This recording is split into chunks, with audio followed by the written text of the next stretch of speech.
योगेंद्र जी, अगर वोट प्रतिशत 1-1.5% के आसपास ही उसका अंतर है कांग्रेस और बीजेपी में, तो क्या इसका मतलब ये मान लिया जाए कि हरियाणा में जवान किसान पहलवान कोई मुद्दा नहीं रहा?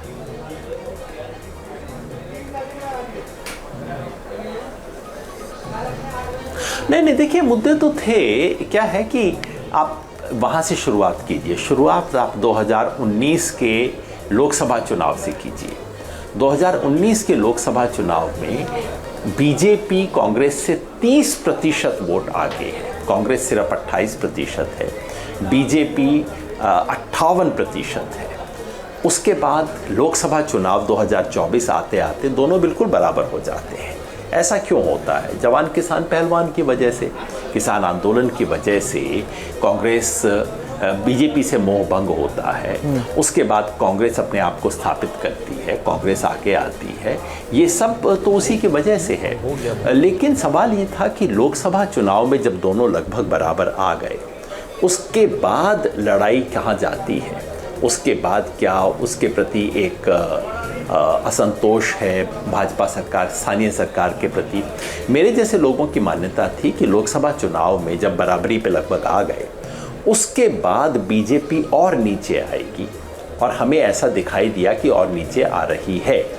लेकिन जो अभी तक का रिपोर्ट है वो उसको नहीं कह रहा है। और अगर ऐसा होता है तो इसका मतलब ये नहीं कि जवान किसान का असर नहीं पड़ा, क्योंकि वो तो पड़ चुका था, लोकसभा चुनाव तक पड़ ही चुका था। लेकिन उसका मतलब ये है कि जो बाकी स्थानीय मुद्दे थे, मुख्यमंत्री की अलोकप्रियता खट्टर जी की, जिसका मुकाबला उन्होंने नायब सैनिक को ला के किया। ज़मीन पे हर कोई कहता था कि सैनिक का आना नायब से तो बेहतर है। दूसरा, जो सरकार के सामान्य योजनाएं थी, जिन योजनाओं से लोगों को फ़ायदा पहुंचा था, तो लोगों को लगा कि भाई योजनाएं ठीक ठाक हैं। और इसका मतलब ये भी रहा होगा कि लोगों के मन में जाट समाज का रूल दोबारा आ जाएगा, इसका जो डर था, जो बीजेपी ने किया। उत्तर प्रदेश में बीजेपी कहती है यादवों का राज आ जाएगा, हरियाणा में कहती है जाटों का राज आ जाएगा। कहीं उसने लोगों को डराने में ज़रूर सफलता प्राप्त की।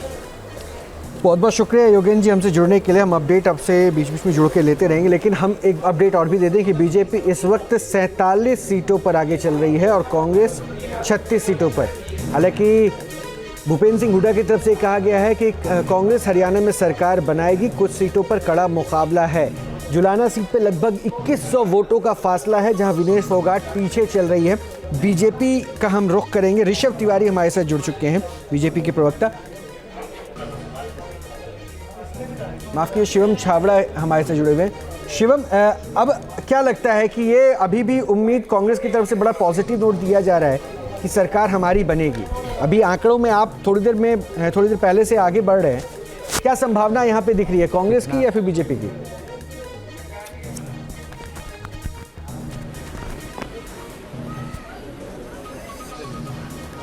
जी, सर्वप्रथम मेरा नाम ऋषभ तिवारी है।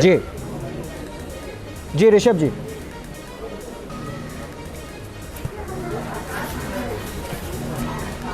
कांग्रेस अभी भी आश्वस्त है कि सरकार उनकी बन रही है। सुनाई दिया आपकी आवाज। ऋषभ, कांग्रेस अभी भी आश्वस्त है कि सरकार उनकी बन रही है हरियाणा में। देखिए, किसी को सपने देखने का पूरा हक है। कम से कम हम उस पार्टी में नहीं हैं जो लोकतंत्र की हत्या करके उनके सपने को भी घोट दे। वो पूरा हक है, वो सपने देखे, वो पूर्ण बहुमत के सरकार के सपने देखे। लेकिन जनता जो हरियाणा की, उन्होंने विकास के सपने देखा है और भारतीय जनता पार्टी को चुनने का काम किया है। रिजल्ट आने दीजिए, लास्ट तक जनादेश जो आएगा भारतीय जनता पार्टी के पक्ष में आएगा। क्योंकि हमको एक परिवार से चलने वाले पार्टी नहीं है साहब। हम इस घमंड में नहीं रहते कि हमारे पीछे गांधी टैटल जुड़ा है या हुड्डा परिवार जुड़ा है। हम इस विश्वास से चलते हैं कि हमने जो काम किया है, जनता का विकास किया है। तो जरूरी नहीं है भारतीय जनता पार्टी के अंदर कि आपके अंदर हुड्डा टैटल हो या गांधी टैटल हो। एक सामान्य कार्यकर्ता को या मुख्यमंत्री बनाती है पार्टी, एक सामान्य कार्यकर्ता को राष्ट्रीय अध्यक्ष बनाती है। और जब कोई सामान्य कार्यकर्ता निकल कर आता है तो जनता के मुद्दों को समझते हुए निकल कर आता है, परिवारवाद से ऊपर उठकर आता है। और ये देखा है हमने, चाहे प्रदेश के अंदर हुड्डा परिवार हो, चाहे देश के अंदर गांधी परिवार हो, जनता इनसे त्रस्त हो चुकी है।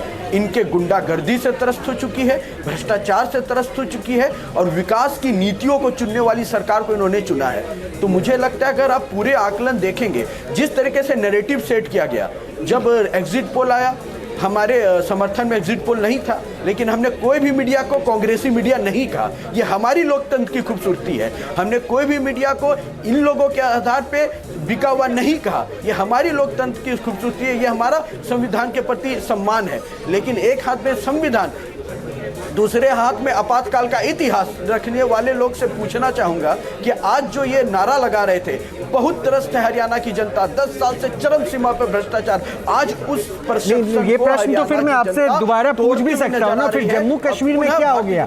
370 भी आपने हटाया, उसके बाद घाटी में आपने तब्दीली की बात भी की, तो वहाँ की जनता घाटी में आपके सपोर्ट में क्यों नहीं नजर आ रही है इन वोट में?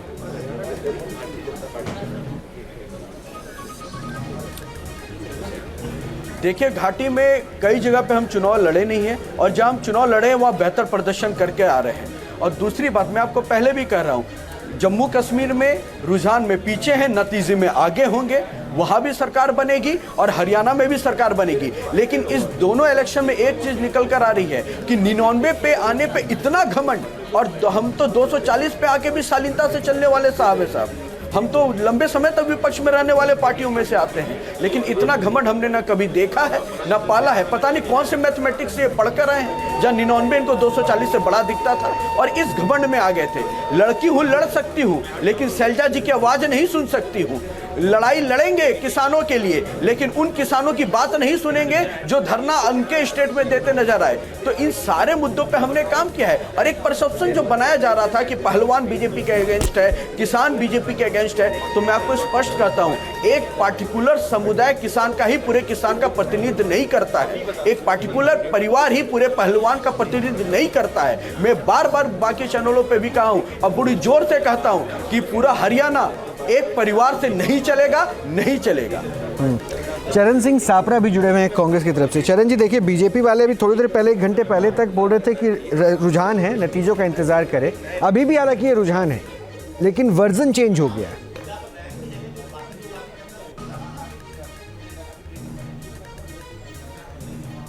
ठीक है, या जिस तरह से ये बोल रहे हैं, लेकिन मैं निश्चित रूप से मुझे हरियाणा की जनता पर विश्वास है और नफरत की दुकान पर मोहब्बत की जीत होगी, ये मैं निश्चित रूप से जानता हूँ। और 1 घंटे के बाद में ये रुझान देखिएगा बदलते आपको नजर आएंगे।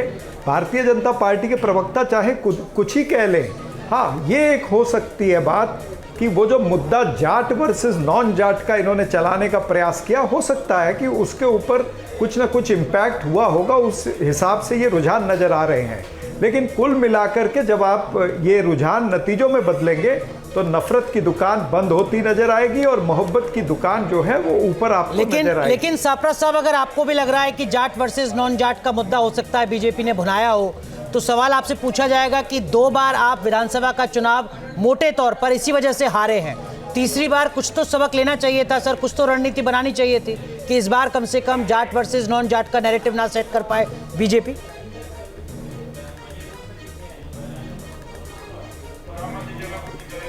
अभी जो रुझान है उस पर हम ये चर्चा कर रहे हैं, लेकिन आने वाले समय में जो रुझान होंगे वो अलग होंगे। निश्चित रूप से कांग्रेस के नेतृत्व ने इसका भी सारी चीज़ों का ध्यान रखा है, और जिस तरह से आपको 1 घंटे पहले जो रुझान नज़र आ रहे थे वो बिल्कुल 1 घंटे के बाद में भी उसी तरह के नज़र आएंगे। ये थोड़ा सा सुकून जो भारतीय जनता पार्टी को मिल रहा है, मेरे ख्याल से ठीक है, खुशियां ये थोड़ी सी जाहिर कर सकते हैं, लेकिन धरातल पर जो परिस्थिति ऐसा तो नहीं है सापरा साहब कि कुमारी शैलजा की नाराजगी ने खुश था, थोड़ा नुकसान पहुंचाया हो आपको। परिवारवाद का तो कोई मुद्दा ही नहीं था हरियाणा के अंदर। न्यूज नेशन अब व्हाट्सएप पर खबरों की ताजा अपडेट के लिए न्यूज नेशन के इस QR कोड को स्कैन करें।